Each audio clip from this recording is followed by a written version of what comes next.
Cranial nerve is a high-yield topic that you will continue to encounter during your board exams for the medical school. So what I'm going to do for this video is that I would like to review the function of these cranial nerves and then discuss the symptoms that can arise from their lesions. And then along the way, I will show you some memory aids that will help you with the memorization of the details regarding the function of some of these cranial nerves. So the first memory aid that I will show you will deal with the order of the cranial nerves. So for instance, you may not recall that cranial nerve 8 was vestibulocochlear, or cranial nerve 6, for instance, was abducens. So in that case, you can refer to the memory aid that I have right here. Travel to Africa for very good vacation and holiday. So in the ascending order, we have cranial nerve 1, 2, 3, 4, 5, 6, 7, 8, 9, 10, 11, and 12. So the first cranial nerve starts with the letter O, which is olfactory. Second one starts again with letter O, which is optic. Third one is oculomotor. Fourth is trochlear. Fifth is trigeminal, which itself breaks down into 3 different branches, the ophthalmic, maxillary, and the mandibular branches. Then after that we have the 6th one, which is abducens. 7 starts with F, it's the facial. 8 starts with V, which is the vestibulocochlear. 9 is glossopharyngeal. 10 starts with V, which is vagus. 11 is the accessory nerve. And then finally, 12 is the hypoglossal nerve. Alright, so this memory aid will give you the naming of the different cranial nerves based on the number that is assigned to every one of them. Next, I would like to review the function of these cranial nerves with you with the memory aid that I have right here. So the memory aid that I will show you next is drawing a face. So starting with the nose, here we have the nose. So cranial nerve 1 is olfactory for the smell.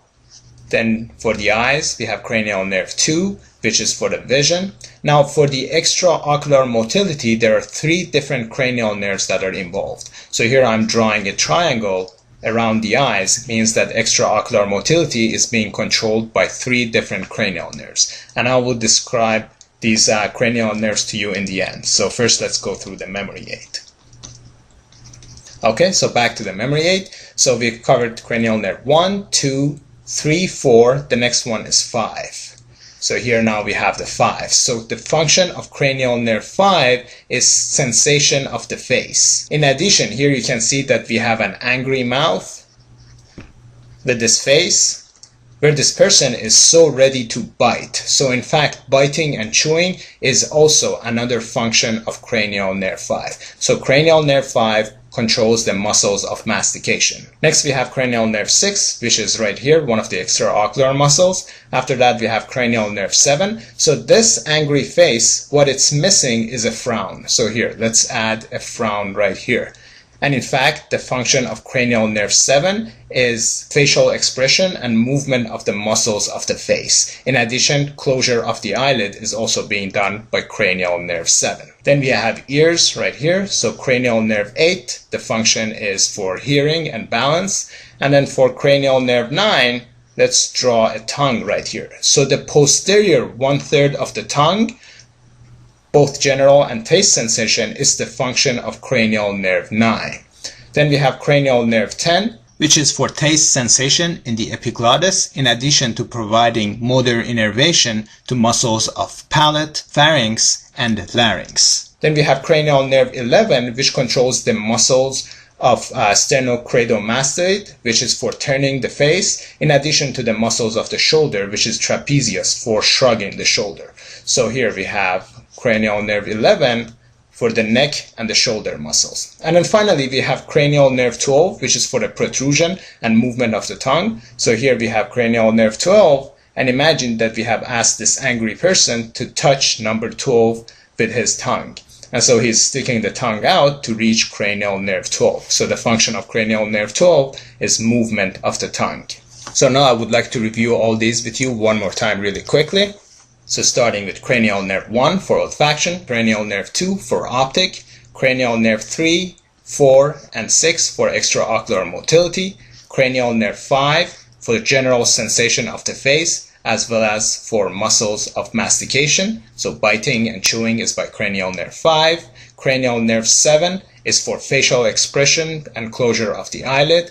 Cranial nerve 8 is for hearing and balance. Cranial nerve 9 is for general and taste sensation of the posterior 1/3 of the tongue. Cranial nerve 10 is for taste sensation of the epiglottis. Cranial nerve 11 controls muscles of the neck and the shoulder. And then finally, cranial nerve 12 is for movement of the tongue. Now, one function of the tongue that I haven't covered here is the anterior 2/3. So there are two different cranial nerves that are involved in sensation of the anterior 2/3. One is for somatosensation, like for instance pain and temperature, and that is done by cranial nerve 5. And then the other one is responsible for taste sensation, and that is cranial nerve 7. So the anterior 2/3 of the tongue, two different cranial nerves innervated, cranial nerve 5 for general sensation, and cranial nerve 7 for taste sensation. Now the only cranial nerves that are remaining here are cranial nerve 3, 4, and 6, which are responsible for extraocular motility. So we have cranial nerve 3, cranial nerve 4, and cranial nerve 6. And I have two memory aids that will help you with the function of these muscles. So the first one is called L6SO4. So you all might have heard of the chemical formula H2SO4. So let's forget about that and come up with this new one that I've just created here, L6SO4. So the function of cranial nerve 6, L6, is to control the lateral rectus muscle. So the lateral rectus is being controlled by cranial nerve 6, and therefore the function of cranial nerve 6 is abduction of the eye, to look out laterally. Cranial nerve 4, on the other hand, is controlling the superior oblique muscle, so SO4. Cranial nerve 4 controls superior oblique. So superior oblique is being controlled by cranial nerve 4. And then there is this other memory aid for the function of cranial nerve 4 called solid. So superior oblique is required for the lateral movement of the eye, intorsion, and depression of the eye. So here, if we have two eyes and the nose, the function of the right superior oblique muscle is to look laterally, to look down, and to cause intorsion of the eye. Same with the other superior oblique muscle, to look out, to look down, and to cause intorsion of the other eye. And then finally, we have cranial nerve 3, which controls every other extraocular muscles, including the inferior oblique, medial rectus, superior rectus, as well as inferior rectus. Now, in addition, cranial nerve 3 also controls other muscles, including the levator palpebrae superioris muscle, which is responsible for elevation of the eyelid. So if there is a lesion of cranial nerve 3, what happens is that these patients, one, they develop ptosis because they cannot elevate the eyelid, and then the other muscle that is controlled via the parasympathetic branch of cranial nerve 3 is the sphincter pupillae, which is responsible for constriction of the pupil. And then the final muscle is the ciliary muscle that is again under the parasympathetic control of cranial nerve 3, and it's responsible for accommodation. So once you're looking at close objects, what happens is that the circular muscles of the ciliary muscle will contract, causing extension of the muscle, as a consequence of which the zonual fibers, which are attached to the lens of the eye, will relax. So now the lens can become thicker in size, and so the person can focus on near objects. So the function of the cranial nerve 3 via the parasympathetic nerve on the ciliary muscle is to cause accommodation. Now a question that follows here is that what are the symptoms that arise from lesions of cranial nerve 3? So since the levator muscle is not working, these patients will develop ptosis. Since the sphincter pupillae is not working, they would develop dilation of the pupil or mydriasis. They cannot accommodate, and then finally the superior oblique and lateral rectus will take over because now these muscles are not functioning, so the other two extraocular muscles, L6, SO4, superior oblique and lateral rectus will take over. So let's say that this person has lesion of cranial nerve 3, so cranial nerve 3 here is not working, so first they will have ptosis, the eyelid will be lowered, and second, the superior oblique and lateral rectus will take over. So the eye will be out by lateral rectus as well as superior oblique. And then in addition, superior oblique will also cause intorsion and depression. And so the eye will also be looking down and having intorsion in patients that have lesion of cranial nerve 3. And then finally, due to the dysfunction of ciliary muscle, these patients cannot focus on near objects. Alright, and so that covers the function of cranial nerves. Next, I would like to show you some images just to make some clarifications. So with the trigeminal nerve, there are three different branches. The ophthalmic branch, which covers sensation for the forehead as well as cornea of the eye. Maxillary branch, which covers sensation to the maxillary area as well as maxillary teeth, and then finally the mandibular branch, which provides sensation to mandible, the mandibular teeth, the anterior 2/3 of the tongue, as well as the muscles of mastication. As for the tongue, we already discussed that the posterior 1/3 of the tongue, both the general and taste sensation, is by glossopharyngeal nerve. The anterior 2/3, the general sensation, is by cranial nerve 5, while the taste sensation is by the facial nerve. And then finally, vagus is for taste sensation in the epiglottis. Now with that information in mind, I'd like to provide you one more memory aid before we review the function of all cranial nerves. So cranial nerve 3 is controlling the levator palpebrae superioris, which is for lifting the eye, while cranial nerve 7 is controlling the facial expression as well as closure of the eyelid. So the memory aid that I have for you is that think of number 7 as a hook that you can put on the eyelid to keep it shut. So the function of cranial nerve 7, which acts on the orbicularis oculi muscle, so orbicularis oculi muscle, is to close the eyelid, while the function of cranial nerve 3 is to keep it open. And so the memory aid for cranial nerve 3 is that it functions like 3 pillars under the eyelid to help elevate it. And so one question that may follow is that what conditions can cause cranial nerve 7 lesion? And so since the cranial nerve 7 passes through the parotid gland, therefore lesions that arise in the parotid gland can cause damage to the cranial nerve 7, which results in Bell's palsy with facial paralysis. And then the other question that they may ask is that what kind of aneurysm is associated with cranial nerve 3 palsy? So aneurysm in what part of the body causes cranial nerve 3 palsy? And I'm going to give you a clue. There is an aneurysm in one of the vessels of the circle of Willis. So the answer is posterior communicating artery. So cranial nerve 3 courses along the posterior communicating artery, and so therefore once there is an aneurysm of the posterior communicating artery, these patients can develop ptosis, mydriasis, as well as the eye can look outward and downward because of the lesion of cranial nerve 3. Alright, now with that information, let's go and review the functions of cranial nerve 1 to cranial nerve 12. So the first nerve, cranial nerve 1, its function is for olfaction, which is the smell, and cranial nerve 2 function is for optic, which is vision. And so one other memory aid that exists is that we have only one nose but 2 eyes. So cranial nerve 1 is for the nose, which is the smell, while cranial nerve 2 is for the 2 eyes to see.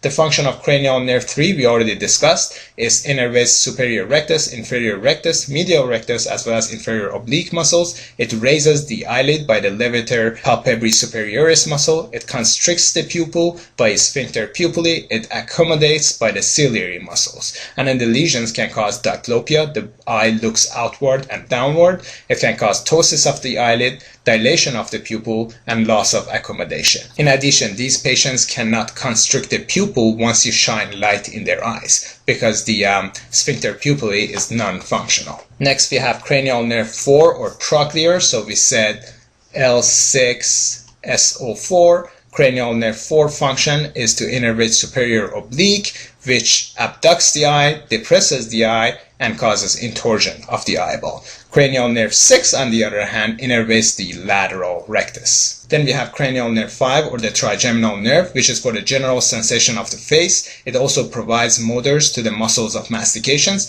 and it's important to know the muscles of mastication, which includes temporalis, masseter, medial pterygoid, as well as lateral pterygoid muscles. It also provides innervation to the anterior belly of digastric, to mylohyoid muscle, tensor tympani, as well as tensor palati muscle.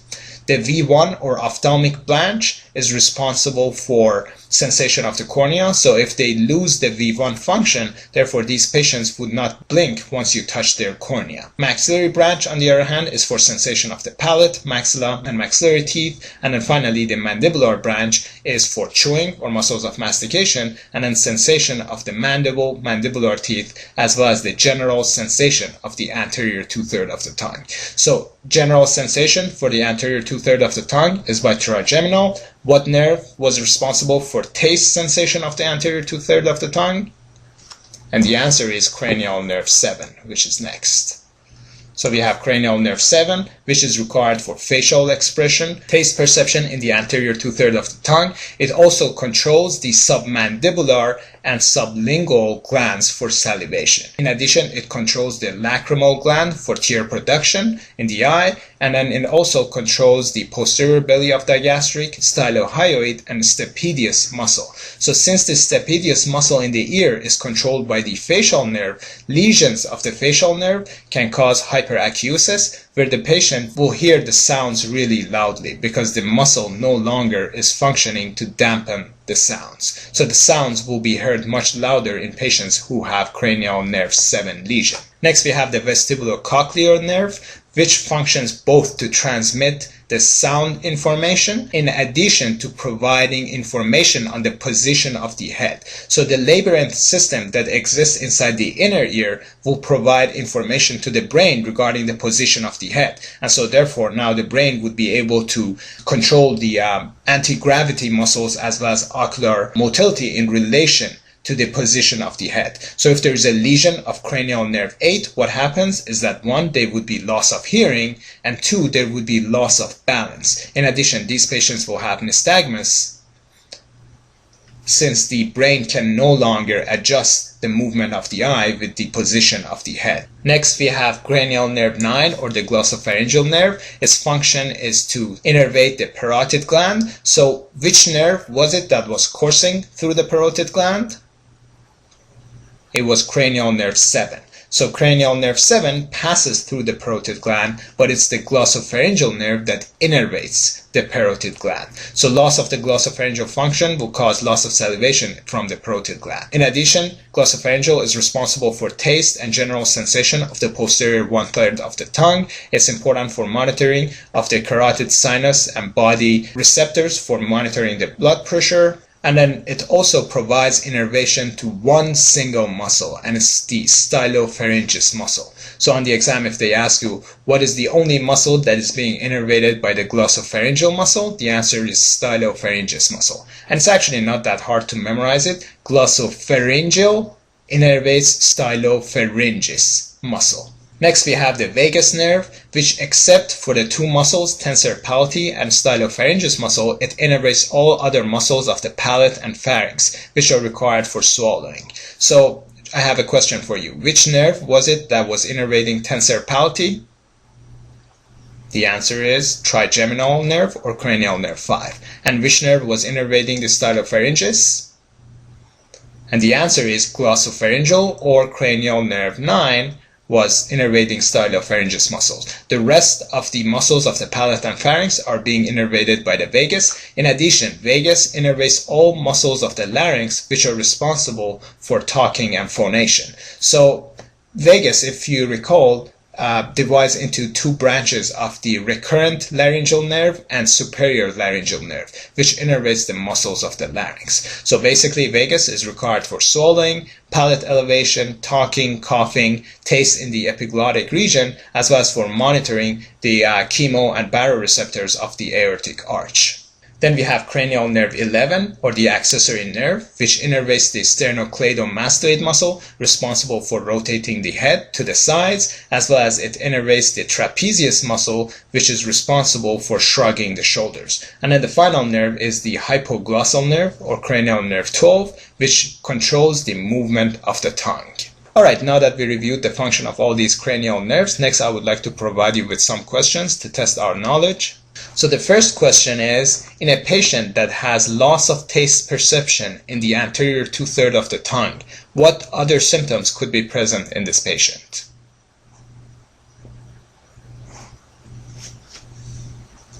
So basically the question is asking you what nerve is damaged in this patient. So what nerve is responsible for taste perception in the anterior two-thirds of the tongue? And the answer is facial or cranial nerve 7. And so cranial nerve 7, remember the angry face, number 7 was for frowning. So we had number 1 for olfactory, 2 for vision, and then 7 for frowning. So the function of cranial nerve 7 is for facial expression as well as closure of the eyelid. So this patient will have a droopy mouth because they cannot move the muscles of the mouth, and they cannot wrinkle the forehead either or close the eye on the side that has lesion of cranial nerve 7. In addition, due to the dysfunction of the stapedius muscle, these patients will have hyperacusis, and then these patients will also have dry eyes from the lack of tear production. Now moving on to the second question.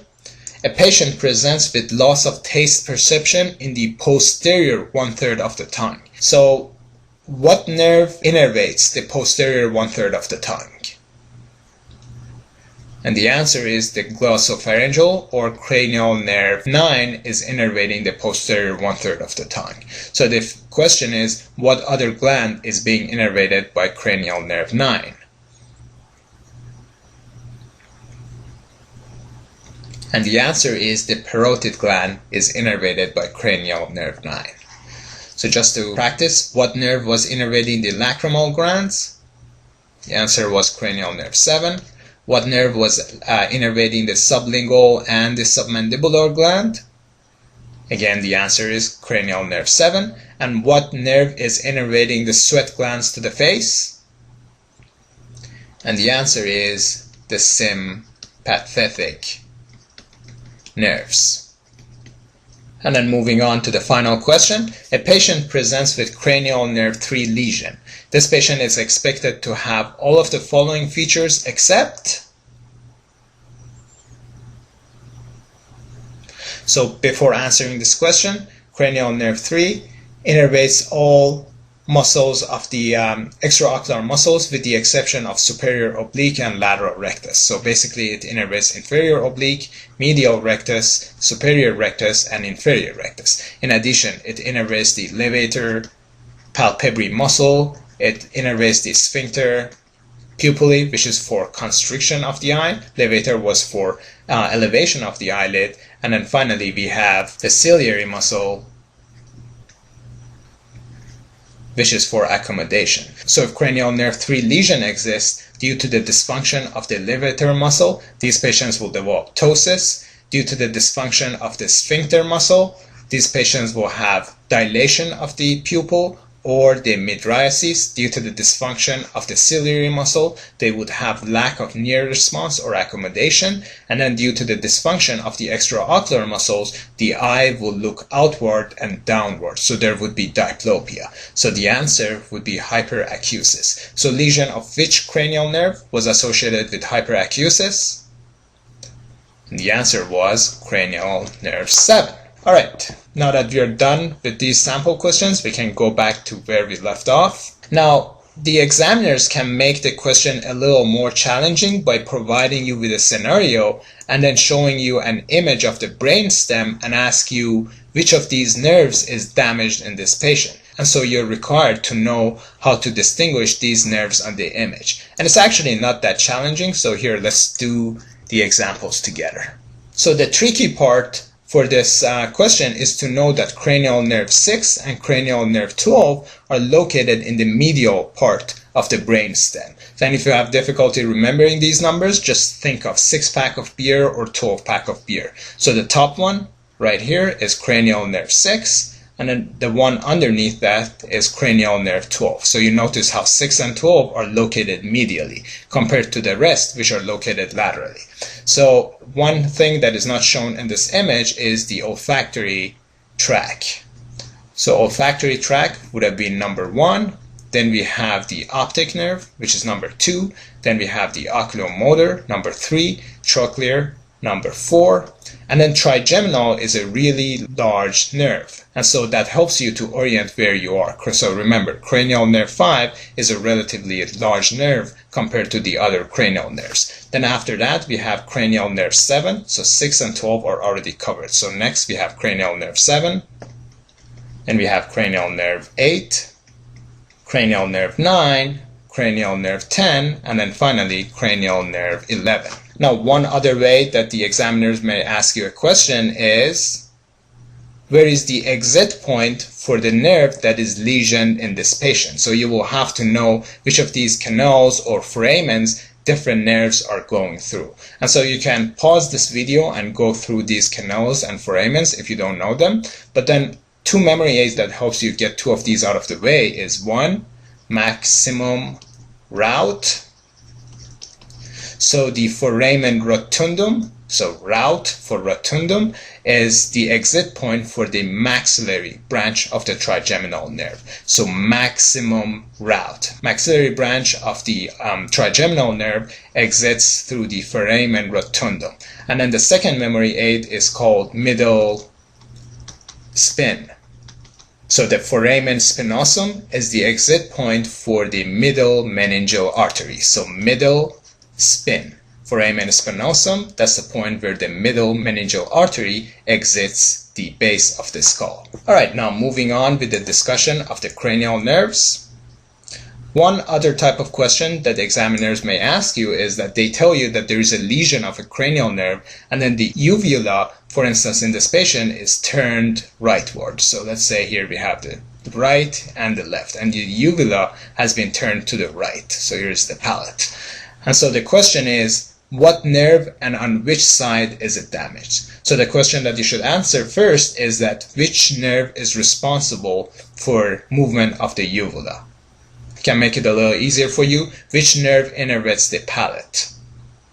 And the answer is the vagus or cranial nerve 10 is responsible for innervation, motor innervation to the palate. So if there is a lesion of cranial nerve 10, then the palate could no longer elevate, and so it will be kind of droopy. So here you can see that the left side is droopy, as a consequence of which, since the right side is not droopy, it pulls the uvula towards itself. And so therefore, with the lesions of cranial nerve 10, uvula moves away from the lesion. So here we had lesion of cranial nerve 10 on the left side. You can see how uvula has moved away from the left side, moved to the right side. And the way I memorize it is that I always remind myself that uvula has a V which sounds similar to W. So it moves away. So when you have uvula deviating, then it's deviating away from the lesion. So uvula is deviating away from the lesion of cranial nerve 10. On the other hand, we have another example where a patient has the head, for instance, turned to the left and cannot move the head to the right. Lesion of which cranial nerve can make the head turn towards the left. So let's say this patient's head is moved towards the left and cannot move the other way. So lesion of which cranial nerve causes this symptom? So the first question you should answer is that which cranial nerve innervates the muscles of the neck? And the answer is the accessory nerve via the sternocleidomastoid. And so what sternocleidomastoid does is that it pulls the head towards itself. And so once there is a lesion of the sternocleidomastoid, therefore consequently the other cranial nerve will take over and pull the head towards that side. So here the left side is being dominant and is being stronger, meaning that the lesion is on the right side. So the right side muscle is not strong enough, and so therefore the left side sternocleidomastoid has pulled the head towards that side. So here we have a lesion of a right accessory nerve. So with lesions of cranial nerve 11, head will turn towards the contralateral side. And then at the same time, shoulder on the side of the lesion will droop, and this is due to the weakness of the trapezius muscle that is also being innervated by cranial nerve 11. And then finally, we have tongue deviation. So which cranial nerve is responsible for movement of the tongue? And the answer is hypoglossal, or cranial nerve 12 is for movement of the tongue. And so let's say that a patient has the tongue moving to the left side. Is it the right cranial nerve 12 lesion or the left cranial nerve 12 lesion? So in order to answer this question, what you will have to know is that the muscles on two sides are being controlled by cranial nerve 10. And if there is a lesion on one side, let's say the left side, now only the right side can protrude out. But then since the left is not moving, therefore the tongue will deviate towards the side that is the lesion. So the tongue will deviate towards the lesion side. The next topic is the reflexes. So first I would like to describe these reflexes, and then after that we'll describe which cranial nerve is responsible for sensation or the afferent limb of the reflex, and which cranial nerve is responsible for motor or efferent limb. So the corneal reflex is the time where the cornea is touched and the patient blinks. The pupillary reflex is when you shine light in the eye and the pupil constricts. The gag reflex is when you touch back of the tongue and the throat, and then there is all of a sudden this retching sensation and strong contraction of the muscles of the throat. Lacrimation is once there is irritation of the conjunctiva and the cornea, the patient will start to produce tear in the eye, and so that's called the lacrimation reflex. And then with the jaw reflex, how it's done is that you place the index finger on the patient's chin, and then you have the patient open the mouth and have the jaw relax. And then with a reflex hammer, you stroke gently in a downward pattern on your index finger. So since the jaw is now being pushed downward, a reflex of the jaw is now to pull up. So once again, once you hit your index finger with a reflex hammer downward to push the jaw down, the muscles of mastication will contract and pull the jaw up. Alright, so now let's go over these reflexes and discuss what is the afferent limb and what is the efferent limb of every one of these reflexes. So starting with the corneal reflex, what cranial nerve is responsible for sensation of the cornea? The answer is cranial nerve 5, or the ophthalmic branch of the cranial nerve 5. And then the next question that follows is that which cranial nerve is responsible for closing the eyelid? So the answer is the facial nerve, or cranial nerve 7. Remember hooking number 7 on the eyelid to keep it shut. So the function of cranial nerve 7 was to close the eyelid, while the function of cranial nerve 3 was to open the eyelid. Next we have the pupillary reflex. So what nerve is responsible for perception of the light? And the answer is cranial nerve 2. And then what nerve is responsible for constriction of the pupil or miosis? It's cranial nerve 3 via its parasympathetic branch. Next we have the gag reflex, where sensation is by the glossopharyngeal nerve, while contraction of the muscles of the throat are by the vagus nerve. Lacrimation, again sensation of the cornea, is by the ophthalmic branch of the trigeminal nerve, while production of the tear by the lacrimal gland is by the facial nerve. And then finally we have the jaw reflex. So what muscle is responsible for sensation in the jaw or the mandibular area? And the answer is the mandibular branch of the trigeminal nerve. And what nerve is responsible for contraction of the muscles of mastication? And once again, the answer is the mandibular branch of the trigeminal. Now, the examiners can make these questions a little more challenging and provide you with a scenario where only one of the afferent nerves may be working, or vice versa, only one of the motor nerves are working. And then they ask you which cranial nerve and on which side, whether it's the right or the left side that is being defective. So as a general rule, if you see, for instance, let's starting with the corneal reflex. If you see that both sides have the same reflex, so for instance, either both eyes close, both eyelids close, or neither one close, depending on the stimulus, then the lesion is with the sensation. So for instance, let's say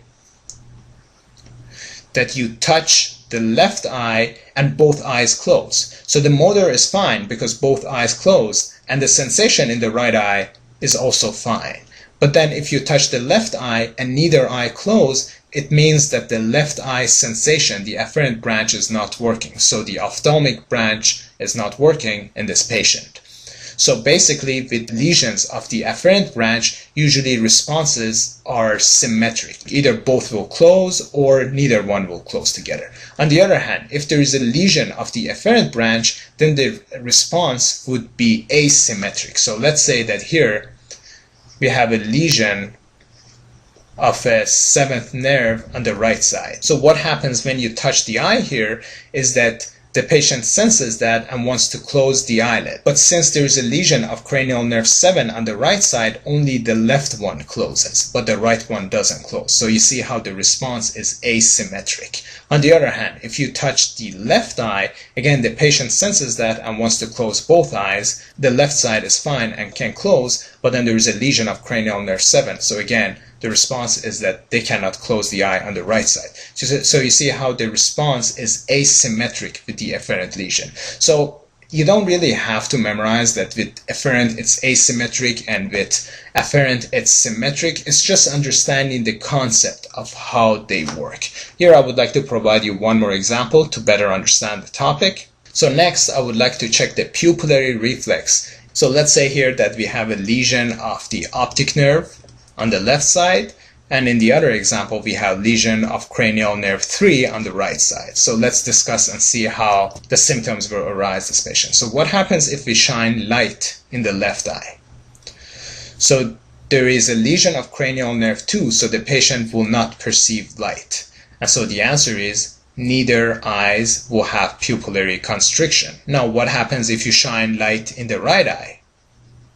The right eye is fine and can perceive the light, and the oculomotors are also fine on both sides. So now both eyes will have constriction of the pupil. So with the lesion of the cranial nerve 2 on the left side, once you shine light in the left side, you don't see any response, but once you shine right on the right side, both pupils will constrict. Now here, let's do another example here. We have lesion of cranial nerve 3 on the right side.